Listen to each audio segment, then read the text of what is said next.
कामचोर देवरानी।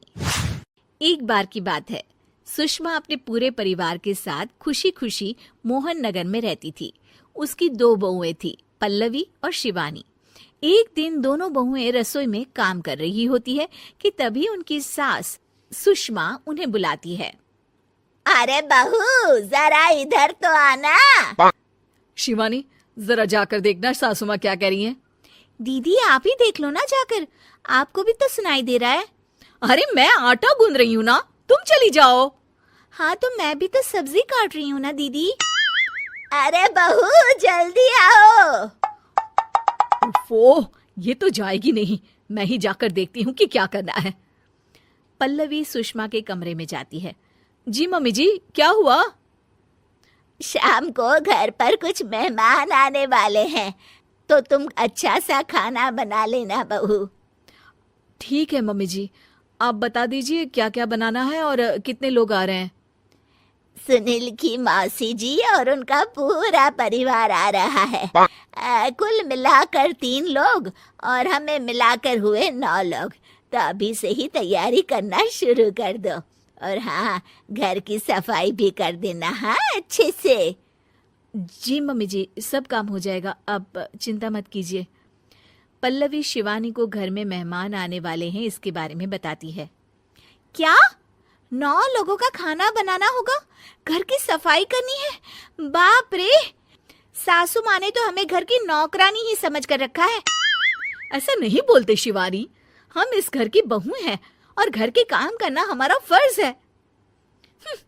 दीदी तो है ही सासू माँ की चमची, जब देखो सासू माँ सासू माँ। मैं तो इतना सारा काम नहीं करने वाली। शिवानी कपड़े लेकर गमला साफ कर रही होती है और चक्कर आने का नाटक करने लगती है। मेरा सर चकरा रहा है। तभी वहां पल्लवी और सासू माँ जाते हैं। अरे बहू, क्या हो गया तुम्हें? मम्मी जी, बहुत तेज सर में दर्द हो रहा है। तुम एक काम करो शिवानी, आराम कर लो। नहीं नहीं दीदी, घर में मेहमान आने वाले हैं, मुझे आपकी मदद करनी चाहिए। अरे कोई बात नहीं शिवानी, तुम आराम कर लो, मैं सब काम कर लूंगी। ठीक है दीदी, अगर आप इतना कह रही हैं तो आराम कर लेती हूँ। शिवानी आराम से अपने कमरे में मैगजीन पढ़ रही होती है। इसे कहते हैं आराम की जिंदगी। इतना सारा काम। चलो सारा काम खत्म हो गया, शिवानी को देख आती हूँ। शिवानी अपने कमरे में ईयरफोन में गाने सुनते सुनते सो जाती है और उसके साइड में मैगजीन भी रखी होती है। पल्लवी वहां आ जाती है और वो सब देखती है। ओहो, तो मतलब सब काम चोरी का बहाना था। अभी बताती हूँ इसको।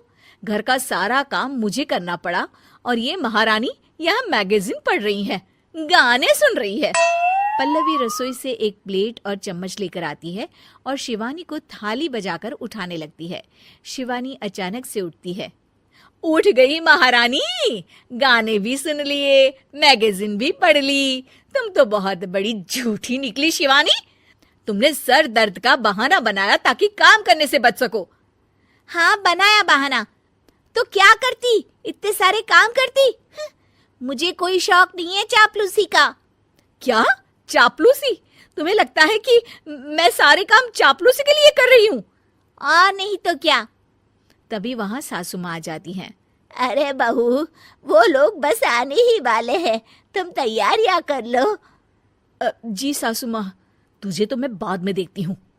सब खाना खाने बैठते हैं और खाना शुरू करते हैं। तभी सुनील की मौसी बोलती है।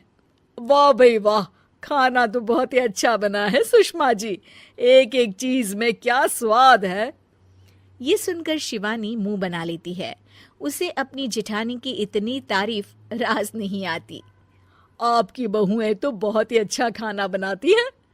हाँ, बनाती तो दोनों ही अच्छा है, पर आज ना ये सारा खाना बड़ी बहू ने बनाया है। छोटी बहू की तबीयत ठीक नहीं थी, सो इसलिए। मानना पड़ेगा सुषमा जी, आपकी बड़ी बहू तो बहुत ही गुणवान है। पल्लवी की तारीफ सुनकर शिवानी को जलन होती है। पल्लवी ये सुनकर खुश हो जाती है और शिवानी की तरफ देखकर उसे चिढ़ाती है। कुछ देर बाद मेहमानों के जाने का वक्त हो जाता है। मौसी जी सबके लिए उपहार लाई होती है। वो सबको शगुन के पैसे देती हैं और अंत में पल्लवी के पास आती है। तुम्हारे लिए शगुन का लिफाफा तो है ही, पर बहू तुम्हें एक और उपहार भी मिलेगा इतना अच्छा खाना बनाने के लिए।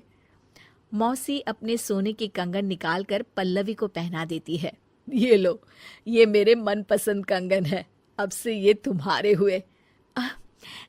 धन्यवाद मौसी जी। ये देखकर शिवानी तो पूरी तरह से जल जाती है और गुस्से से रसोई में चली जाती है।